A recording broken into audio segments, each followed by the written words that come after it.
If you're looking for a new opening to play against the Sicilian with white, you might want to try the Grand Prix attack. Comes from e4, c5, knight c3, knight c6 is by far the most common. You're going to play f4. This is the Grand Prix attack. After f4, black has a few different options, usually e6, d6, or g6 are the main ones. I'm going to look at d6, knight f3, and then bishop to g4. This is a line that I found that I struggle with a little bit. I've had this position 155 times. 133 of those times I have played bishop to c4. And when I play bishop to c4, I only win 45% of the time. So bishop c4 is not the right move to play. So I opened up ChessBase and I started looking up games that had this same position. I found a game where Nigel Short was playing the white side against an unknown Terence Jew. I don't know who that is, J-U. So Nigel Short played the correct move,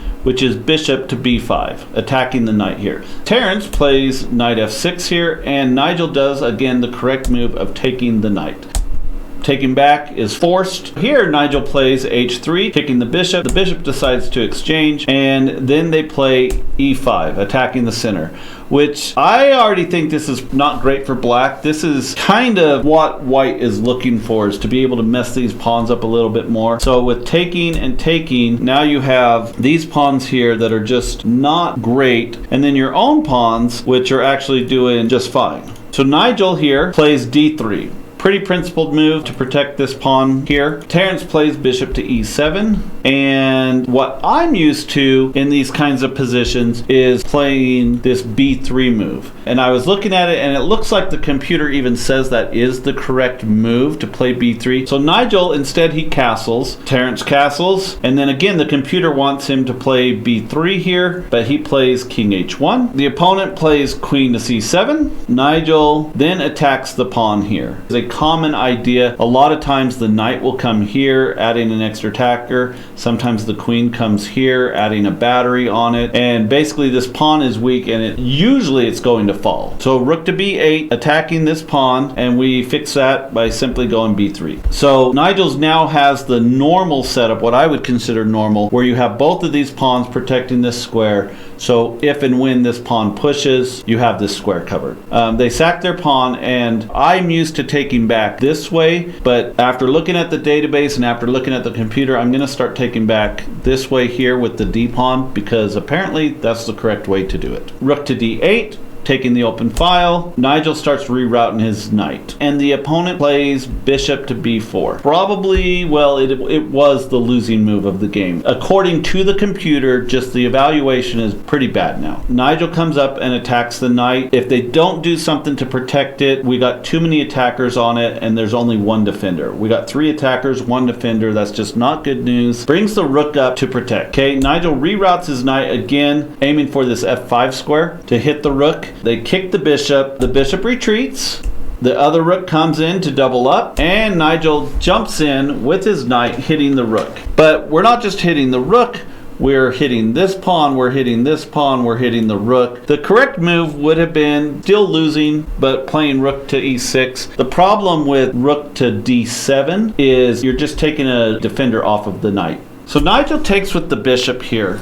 If the pawn takes, we got a check with the knight if we want, picking up their knight, which is what I thought Nigel was going for. As I looked at this, the computer had this really cool move of taking on g7. Just much, much stronger. So Nigel missed this. If the king takes back, it's just a forced checkmate. And it's not the way that I would have thought. It's not by taking the knight here. It's actually bishop takes. And the idea is if the king takes back, then take the knight. If the king comes here, it's a checkmate in 1 with the rook coming up, so he can't go there. The only other option for the king is to go up here. After the king comes up here, just bring your rook up nice and calm to f5. If the king tries to run, no big deal. Rook to h5, and there's just nothing that they can do to stop this checkmate. It's coming, no way to stop it. That would have been a nice find. Okay, so Nigel plays bishop takes. They took back. Queen comes in with the check, threatening a checkmate if the king goes to the wrong squares.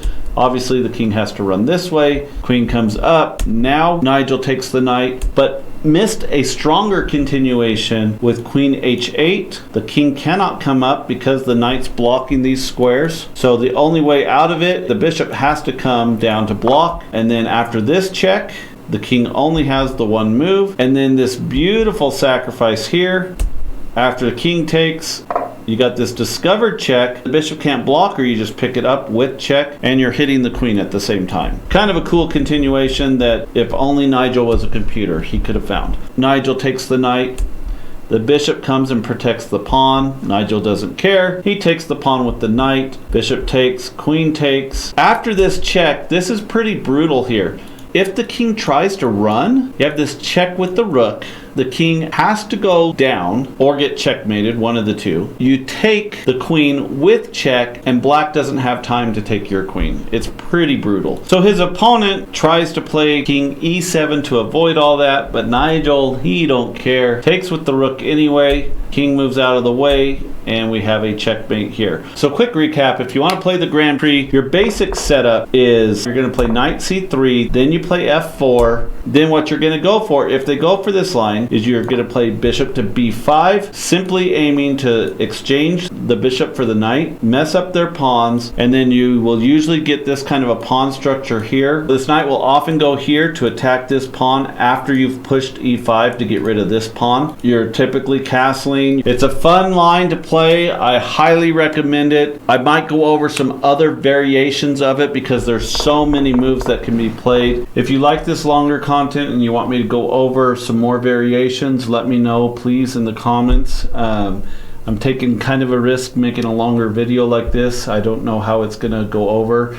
It'll probably do fine on YouTube. I'm not sure about the other platforms.